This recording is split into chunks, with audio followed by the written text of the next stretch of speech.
I've covered a lot of rock stars who got banned from Saturday Night Live, and today we're going to take a look at another one. But this story differs in one important way. This musician was banned and then later reappeared on the program to pay homage to the very moment that got him in trouble.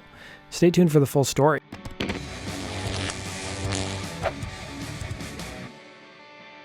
The Christmas episode of Saturday Night Live in 1977 was supposed to have the Sex Pistols appear as a musical guest. The problem was that their manager Malcolm McLaren had allegedly screwed up their visa paperwork. Apparently next in line to fill in for the Sex Pistols were the Ramones, but according to Joey Ramone's autobiography Commando, he would write, and I quote, "We don't substitute for anybody." So the producer's third choice for the musical guest would be Elvis Costello. In a nod to the Sex Pistols being a no-show, you can see Elvis Costello's drummer Pete Thomas wearing a shirt that said, "Thanks Malk." Hosting the show that evening was a person named Miskel Spillman, and you may not recognize the name, and you're probably not alone. Spillman had won a contest that the show was running at the time called Anyone Can Host.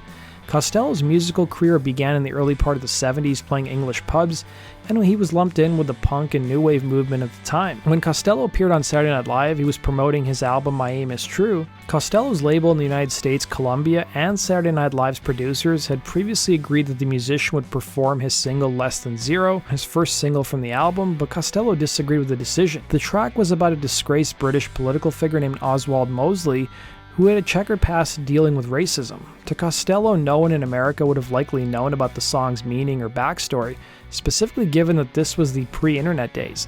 Costello would tell Zane Lowe years later, "We did end up on Saturday Night Live and I just wanted them to remember us. I didn't have anything against the show. I was more pissed off at being told what to play by the record company than I was NBC, truthfully. I can't remember whether I said what I was going to do, but I think I just said, watch me."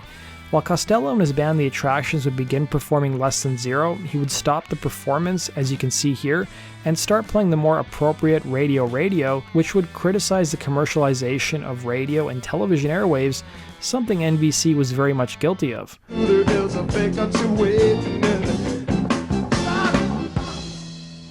I'm sorry, ladies and gentlemen, there's no reason to do this song here. Radio. 1, 2. The crowd didn't seem to mind the change in plans, responding favorably to him, and following the performance, Costello saw a boost in record sales and his popularity in America grew. It was said that the show's producer Lorne Michaels was furious at the change in plans, reportedly raising his middle finger at the TV screen while Costello was performing.